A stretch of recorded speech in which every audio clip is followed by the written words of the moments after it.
बिस्मिल्लाहिर्रहमानिर्रहीम। अस्सलाम वालेकुम स्टूडेंट्स। उम्मीद है तमाम स्टूडेंट्स खैरियत के साथ होंगे। और आज हम अपने लेक्चर में करने जा रहे हैं जी 10th क्लास मुताला पाकिस्तान का। हम लोगों ने बाब नंबर 6 स्टार्ट किया हुआ है और टॉपिक जो हम लोगों ने स्टार्ट किया हुआ वो है जी पाकिस्तान के 60 ममालिक के साथ ताल्लुकात। हमने इंट्रो में देखा था कि 60 कंट्रीज जो है वो टोटल 8 कंट्रीज हैं और उन 8 कंट्रीज का हम रिलेशन डिस्कस कर रहे हैं जी पाकिस्तान के साथ, जिसमें हम लोगों ने सबसे पहले देखा भारत का रिलेशन देखा, फिर बांग्लादेश का देखा और फिर हम लोगों ने डिस्कस किया पाकिस्तान और श्रीलंका के ताल्लुकात किस तरह के हैं। वो हम लोगों ने इससे पहले वाले लेक्चर्स में डिटेल के साथ लॉन्ग पॉइंट ऑफ व्यू से भी किया था और शॉर्ट और एमसीक्यूज के लिए जो चीजें इंपॉर्टेंट थी वो भी हम लोगों ने साथ साथ मार्क की थी।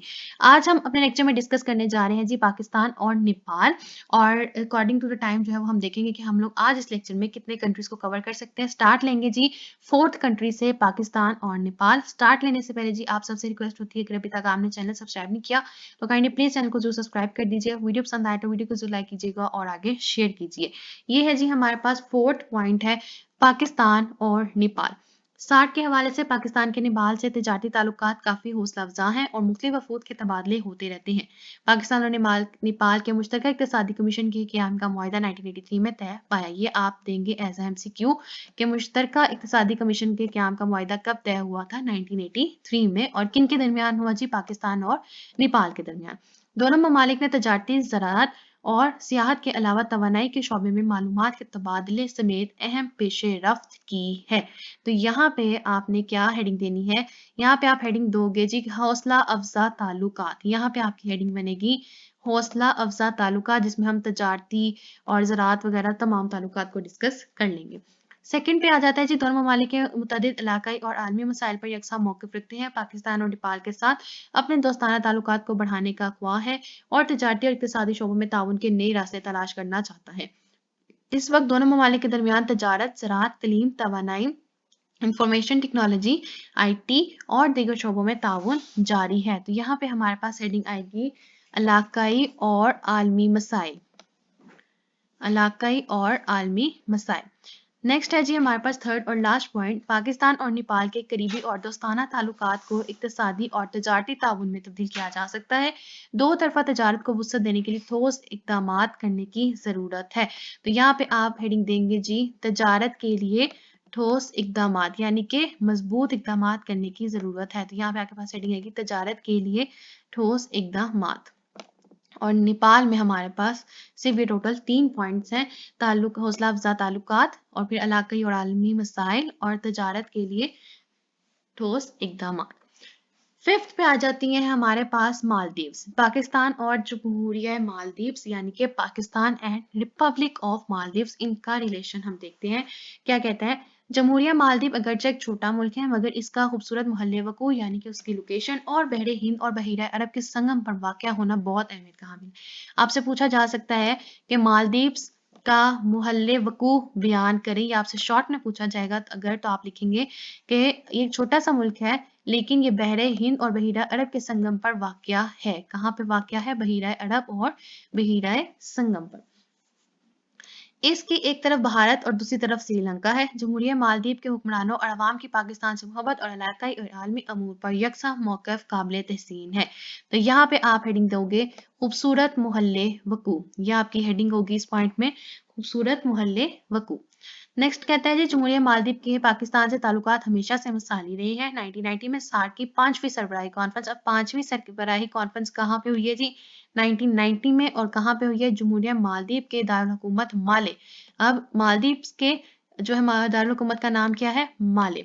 जमहूरिया मालदीव के सदर ममनून अब्दुल कयूम ने मेज़बानी के फ़राइज़ अंजाम दिए। पाकिस्तानी वफ़द की क़यादत वज़ीर आज़म मियां मोहम्मद नवाज शरीफ ने की। तो यहाँ पे आप हेडिंग दोगे जी सार्क की 5वीं सरबराही कॉन्फ्रेंस। सार्क की 5वीं सरबराही कॉन्फ्रेंस। कुवैत से इराक की फ़ौज की वापसी और स्मगलिंग की रोकथाम पर जोर दिया गया। जमहूरिया मालदीव के अवाम का अहम पेशा माहीगीरी है। यहाँ से घोंघे और सीपियाँ इकट्ठी करके दूसरी ममालिक को भेजी जाती हैं। तो यहाँ पे आप हेडिंग देंगे जी स्मगलिंग की रोकथाम। स्मगलिंग की रोकथाम। उसी के साथ हमारा आ जाता है जी आगे ब्लू बॉक्स, उसमें हमारे पास क्या कह रहा है कि जमहूरिया मालदीव जज़ायर पर मुश्तमिल एक रियासत है, यानी कि आइलैंड बेस्ड कंट्री है। यहाँ तकरीबन 200 जजीरे ऐसे हैं जिन पर इंसानी आबादी मौजूद है। मालदीव का दारुल माले है, जहाँ पूरे मुल्क की 80% आबादी कयाम पजीर है। यहाँ पे आप हेडिंग दे दोगे जज़ायर पर मुश्तमिल एक रियासत, और ये पॉइंट भी आप अपने लॉन्ग में शामिल कर दोगे। नेक्स्ट पॉइंट में क्या कहता है जी, 2015 में मालदीव के सदर अब्दुल्ला यमीन अब्दुल कय्यूम ने पाकिस्तान का दौरा किया। इस दौरान में दोनों ममालिक के दरमियान कई मुआहदात हुए, जिसमें मंशियात की स्मगलिंग की रोकथाम, खेल, सेहत, तजारत और तलीम के शोबे वगैरह शामिल थे। तो यहाँ पे आपने क्या हेडिंग देनी है, दोनों ममालिक के दरमियान मुआहदात। दोनों ममालिक के दरमियान मुआहदात, और वो कब हुए जी, 2015 में, जब अब्दुल्ला यमीन अब्दुल कयूब ने पाकिस्तान का दौरा किया। लास्ट में क्या कहते हैं जी, मौजूदा दौर में मालदीव पाकिस्तान की इन्वेस्टमेंट फ्रेंडली पॉलिसी से बदलते हुए इक़्तिसादी हालात और पाक मालदीव दोस्ती से इस्तेफादा कर सकता है, जबकि मुख्तलिफ इक़्तिसादी और समाजी शोबों में दोनों ममालिक एक दूसरे के साथ खैर सगाली के जज्बात के साथ मजीद आगे बढ़ सकते हैं। यहाँ पे आपकी क्या हेडिंग आएगी, इन्वेस्टमेंट फ्रेंडली पॉलिसी। उसी के साथ हमारा जो मालदीव का पाकिस्तान के साथ रिलेशन का टॉपिक है वो कंप्लीट हो जाता है, जिसमें सबसे पहले हेडिंग आई खूबसूरत महल वकूअ, जो कि आपके पास शॉर्ट क्वेश्चन है। सार्क की 5वीं सरबराही कॉन्फ्रेंस, जज़ायर पर मुश्तमिल एक रियासत, फिर आ जाता है जी दोनों ममालिक के दरमियान कई मुआहदात, और फिर इन्वेस्टमेंट फ्रेंडली पॉलिसी। उसी के साथ ये टॉपिक हमारा कंप्लीट हो जाता है, और इसी के साथ हमारा आज का लेक्चर भी कंप्लीट हो जाता है। मुझे उम्मीद है कि आप लोगों को आज का लेक्चर पसंद आया होगा। इनकेस कोई भी डिफिकल्टी और कोई भी क्वेरी और क्वेश्चन हो तो आप लोग जरूर पूछ सकते हैं। आज के लेक्चर में हमने 4th और 5th पॉइंट को कवर किया, जिसमें नेपाल और मालदीव्स को हमने डिस्कस किया, और मुझे उम्मीद है कि आप लोगों को आज का लेक्चर अच्छे तरीके से समझ आया होगा। और लास्ट में मेरी आप सबसे सिर्फ एक रिक्वेस्ट होती है, अगर अभी तक आपने चैनल सब्सक्राइब नहीं किया तो काइंडली प्लीज चैनल को जरूर सब्सक्राइब कर दीजिए। वीडियो पसंद आए तो वीडियो को जरूर लाइक कीजिए और ज़्यादा से ज़्यादा शेयर कर दें। Thank you.